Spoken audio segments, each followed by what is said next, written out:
Hello, welcome to the showcase. If you didn't know, but no, you do now. My name is Shaun Martin, and I've got 45 years experience in the field of entertainment. And I'm here to share with you some of the greatest talents and experience in Clubland. We do this by learning from each other. Please, it's important you subscribe to my channel. That enables me to bring you more great content like we've got today. My next guest, I'm eager and excited to know about because a gentleman called Tony Grahams, who was recommended from a great friend of mine, Bryn from Housewake. So, hello, Tony. Nice to meet you, Shaun. And you've got the beautiful guitar on the wall, so obviously you play guitar.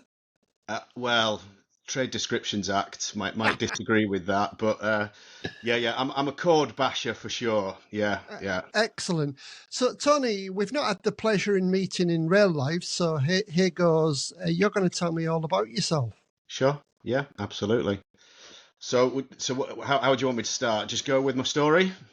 Yeah, we'll break it up into bits because we've got 20 minutes and I don't want the whole podcast just to be based on your story. Okay, you fire the questions and I'll answer. So, when did you get started in the business? So my story is a bit different to most of the people that you've had on. This has been a midlife crisis for me, and come late in life, I didn't sing in public till I was 38. I was a dinner party, bash out a few Oasis songs with an acoustic guitar and a couple of Stellas. And to be honest, playing live was almost an impossible dream for me. It was something that I never thought I would do. And then a set of circumstances presented itself and kind of changed everything. So, was you straight into a band or did you venture out on your own a bit? How did it work out? No, so I'll tell you what happened. So the royal wedding, Kate and Will, there was a street party down our street. They closed the street off. And some of the residents had arranged a big party. There was a big float and there was a guy playing acoustic guitar on the stage. And I just looked at him with an open mouth. I was in awe of him. And I'd had a few drinks and I said to some of my friends, God, I'd love to do that. And they said, well, why don't you just ask him? You know, nobody will die. So because I'd had a few drinks, I had a word with him. He said, yeah. So I took his guitar around the back of this house in a back garden and kind of practiced these two songs. Went on stage. I probably murdered them. But it was the best feeling I'd ever had in my life. I played these two songs and it felt amazing. A week later, another friend of mine that you may know, do you know Claire Reynolds? Yes. So I know Claire well. That was one of the friends. So she was playing in our local British Legion, and it was just really quiet, like a lot of these clubs are at times. And it was the week after this other event had happened, and I went to the bar and I said, "Will you book me for 6 months' time?" I said, "I don't want paying. I've got lots of friends. I'll fill the place. I don't know if I'll be any good, but..." So I basically gave myself 6 months to learn 20 songs, and that was... So I did that, and I filled it. It was rammed, and it was the best night of my life. I didn't sleep for two nights after that. And so I did a few acoustic gigs after that, but like I said, I'm not a great guitarist, and I knew my limitations. And then after that, the band started, yeah. That's unbelievable, that, Tony, because I do this podcast mainly because my passion for music and meeting people. Secondly, genuinely, people are learning from it and getting booked from it now, which I'm really pleased about. Great. And learning from each other is important. Now, you've just told that story. Anybody wanting to start out would be a fantastic way to do it, you know. Yeah. So I take my hat off to you because I've never spoke to anybody who started out like that, you know. I've just spoke to Pete McCall, who does the Rod Stewart Showcase with Terry Bell. He didn't start until his 40s either. Ah, right. So it is interesting. Probably you're the only two people I know in the business that do that. Well, so it was an alternative to buying a motorbike or a convertible 20-year-old car. You know, that was the midlife crisis, really. Wow. Yeah. So your association with Bryn is because you joined a band together? Right. Okay. So when I realised I couldn't really cut it musically, on my own as a solo act, I had a bunch of friends. We all had kids roughly the same age, and we'd all had a different journey. So there's Martin Lauer, who had been a drummer since the beginning of time in many many bands, great drummer, Mm. been with the Ordinary Men and various others. Dave Butler, who'd been in a few bands, but never really pushed it hard. Dave Wyndham, who's a fabulous musician, but had never played in a band apart from at school. So he plays brass, he plays bass, he plays guitar, piano, everything, but never played in a rock band. And I'd always toyed with them all, when we're watching the kids play football and just say, one day you'll get the call. And it was a joke, really. And Martin had left the Ordinary Men and he said, I love doing it, but we're doing it too much and it stopped being fun. So I said to him, if you had a band that only ever gigged twice a month, would you do it? And he said yes. So I thought, right, I'm taking my chance again. So I said, right, we're going to do it then. And I called the other two guys and I said, this is the call. And the Skylarks started, and we got Andy Pierce, Claire Pierce's husband, who did the sound for us.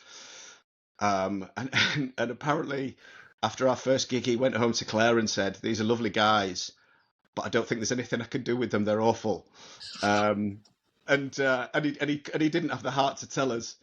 And I got a bit of pressure. I'd never sung before. It was a journey. I had to hone my craft. I took some singing lessons from Claire. Anna Lee Brown gave me some really good advice, and I really worked hard to improve, to learn how to sing properly. Learn some technique, and I felt I had that real imposter syndrome for a few years. When people said, "Are you in a band?" or used that term lead singer, I always kind of cringed and thought, I'm not really. I'm just playing at this, and I'm doing my best, but I know, I feel like I'm falling short. And I've got friends like Chris Brown, and I always said to Chris Brown, it's a different sport with Chris. Mm. But slowly and surely, I gained that confidence, and I don't feel like that anymore. And I feel like I've served my time, and I can hold my own, and I've sung to 3,000 people, and it's been an amazing journey, really. That's awesome. I mean, that it's really good to hear that you've stuck at it. You give it that persistence that is, required in this business. Everybody thinks you can just get a guitar, get up on stage and start singing. You've Yeah, proved that that's not the case. yeah, I know that's not the case. There's an awful lot that goes into it. And the people that go and watch the singers and watch the Skylarks, they just think, well, there's just a bunch of lads messing about. They don't realise the commitment that you've put into it, absolutely, absolutely. So Andy, Claire's Yeah, partner, yeah, he's a very talented man. he is. I had a Stratocaster and I didn't like the humbuckers was buzzing, and I bought Yeah, some new ones. I said, "Can you swap these out?" Oh yeah, no problem. A little I know, done. Perfect. I thought, wow, absolutely. Well, he's an engineer, yeah. you know. But It shows. it does show, yeah. And Claire's awesome because she's in my band, and I'm proud to have Claire. What a singer. Yeah. So you're gigging now twice a month? Well, yes. So that's right. So I didn't really get to Bryn, did I? Sorry, that was your question. Yes, correct. After COVID, we just thought we'd maybe open. So Bryn had finished with the other three, which I think became the other two at the end. Yes, yeah. And he came free, and we just thought it's an opportunity we can't turn down. So we just had a few practices, and it worked. And he just brought another dimension to the Skylarks. He's a fantastic guitarist, and he's a journeyman. He's got great vocals. So he joined the Skylarks, and it worked really well. And off the back of that, Bryn and I set up the Ordinary Men, which was an acoustic duo, which was great fun. That was Alan Eccles at his best, because he could drop his little one-liners in. I've dropped a little video in for you with him being Alan Eccles, and we took it really seriously. We really enjoyed it, and it's a shame because we were just gathering momentum on the Merry Men before he took on the project with Rapture, which there's absolutely no ill feeling there. We still love Bryn and Alan, and see them and think of them as both as family. So he's got our best wishes. But yeah, it's a shame that came to an end, really. And Dave Butler and I have picked that up, but it hasn't got full momentum yet. I was quite surprised at Bryn, adopting the Rapture thing, because the travelling is horrendous. I Well, I really think it's didn't. back to his roots, really, isn't it? Yeah, because when he was with Housequake and China Garden, I mean, I travelled all over with him, and at that time when you're young, you love the travelling.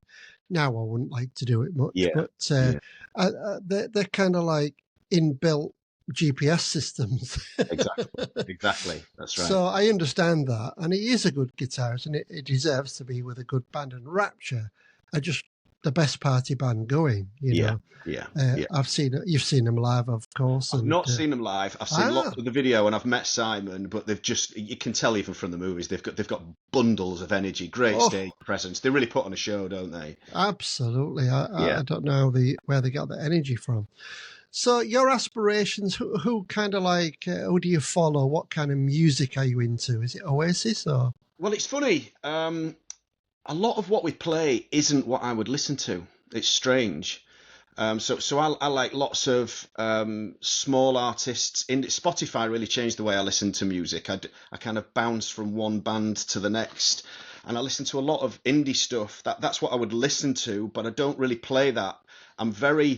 Anybody who knows me, and particularly the Skylarks, will tell you that I am obsessed with the set list. I'm obsessed with the songs we play. I'm obsessed with the sequence that we play them in. I'm obsessed with the progression from one genre to another if we're changing genres, to try and do that gently.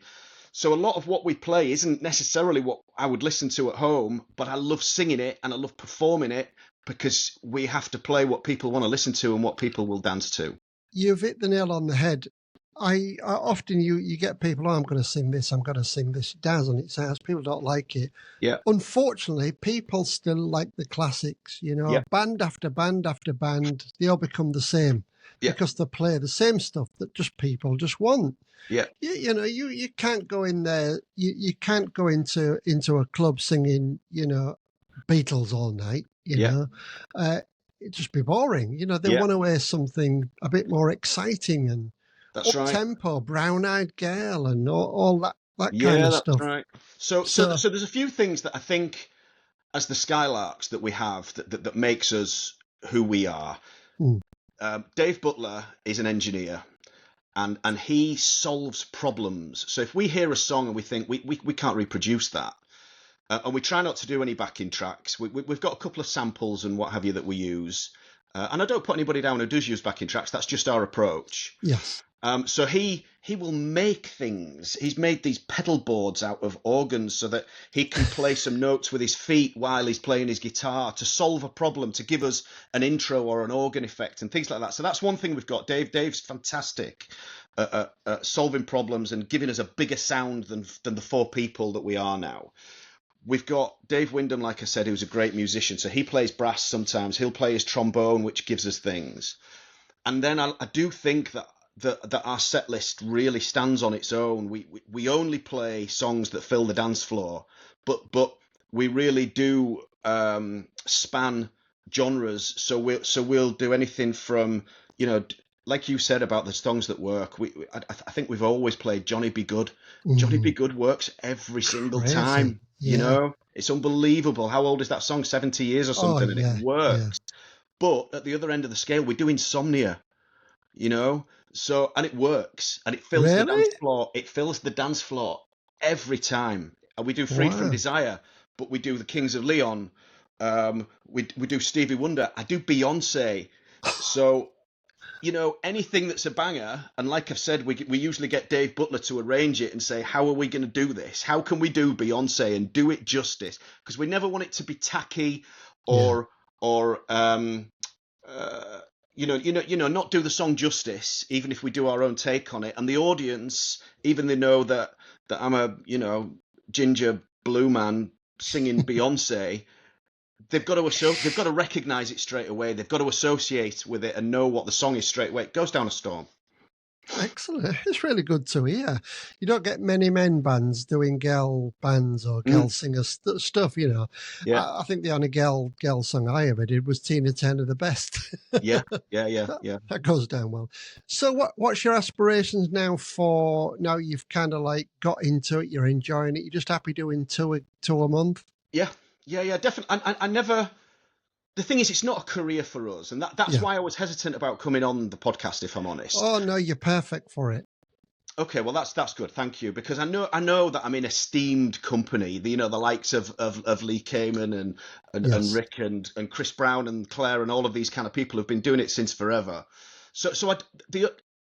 Every time I do this, I say it's like a red letter day. It's as if somebody bought me a gift and spent 250 quid and I can sing on stage for a night. I've never not loved it. It's my happy place. Wow. Being on the stage, filling a dance floor. I call it my currency. The dance floor is my currency.